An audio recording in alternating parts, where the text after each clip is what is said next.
చేసింది, విచారించింది. ఒక రకంగా అందరూ షాక్ అయ్యారు.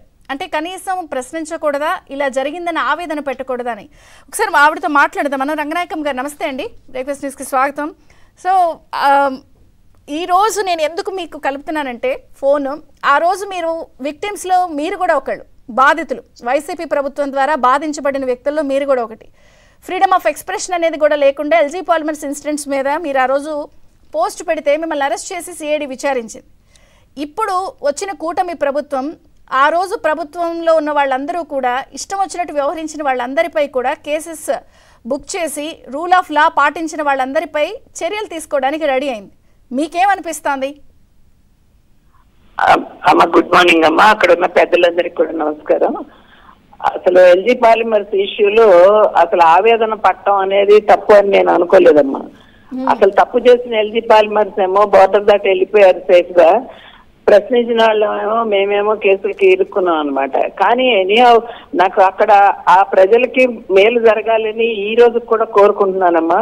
నేను కుటుంబ ప్రభుత్వాన్ని కోరుకునేది కూడా ఏంటంటే, ఎల్జీ పాలిమర్స్ వల్ల ఎఫెక్ట్ అయినటువంటి పేద ప్రజలు ఏ ప్రజలైతే ఇబ్బంది పడుతున్నారో వాళ్ళ గురించి పట్టించుకుని వాళ్ళ వెల్ఫేర్ చూడమని కోరుతున్నానమ్మా. నాకు ఇవాటికి కూడా అదే కోరిక.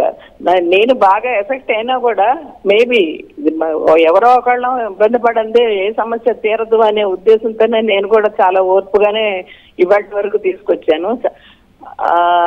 ఎల్జీ పాలిమర్స్ మాత్రం ఏమీ మనకి మనకు అసలు తెలియని కూడా తెలియదమ్మా. అసలు వాళ్ళు తీరం దాటిపోయారు.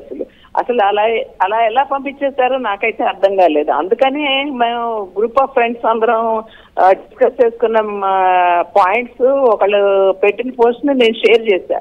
అది తప్పని నేను అనుకోలేదు, వాటికి కూడా తప్పని నేను అనుకోవటం లేదు. పోస్ట్ ఆ రోజు మీరు పడిన ఆవేదన అంతా కూడా ఇప్పుడు కూటమి ప్రభుత్వం జస్టిస్ చేయాలని కోరుకుంటున్నారు. అయితే దీంతో పాటు ఆ రోజు ఎవరైతే అధికారులు ఇష్టం వచ్చినట్టు ప్రవర్తించారో రూల్స్ కి వాళ్ళందరిపై చర్యలకు కూడా రంగం సిద్ధమైంది. దీన్ని ఎలా చూస్తారు? హ్యాపీనా మీరు? అంటే హ్యాపీ అంటే అమ్మా, నిజంగా వ్యవస్థలు బాగా పనిచేయాలని కోరుకుంటామమ్మా. వాళ్ళకేదో పనిష్మెంట్ కావాలని మేము ఎవరం కోరుకోం, ప్రజలను కోరు. వ్యవస్థలు ఎట్లా పనిచేయాలంటే ప్రజలు సేఫ్ గా ఉండేటట్టుగా పనిచేయాలి. ఒకవేళ గవర్నమెంట్ తప్పు నిర్ణయం తీసుకున్నా వాళ్ళకి చెప్పి మాకు మంచి జరిగేలాగా చూడాలి. కానీ గవర్నమెంట్ కి ఫేవర్ చేసుకుంటూ వాళ్ళకి కాళ్ళు పట్టుకొని వాళ్ళ చుట్టూతో తిరుగుతూ ప్రజల్ని ఇబ్బంది పెట్టడం మాత్రం తప్పమ్మా. ప్రజలు ఏం తప్పు చేస్తారు?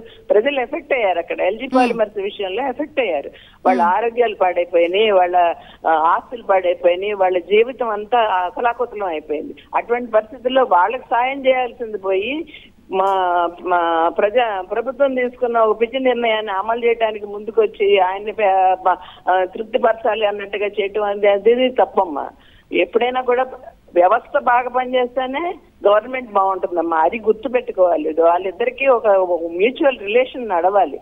అది ఆ ఎఫెక్ట్ ఎలా ఉండాలంటే ప్రజలు సుఖంగా ఉండటమే చూస్తుంది అన్నమాట. మనకి ప్రజలు ఎంత బాగా హ్యాపీగా ఉన్నారు అనేది అర్థం అవుతుంది.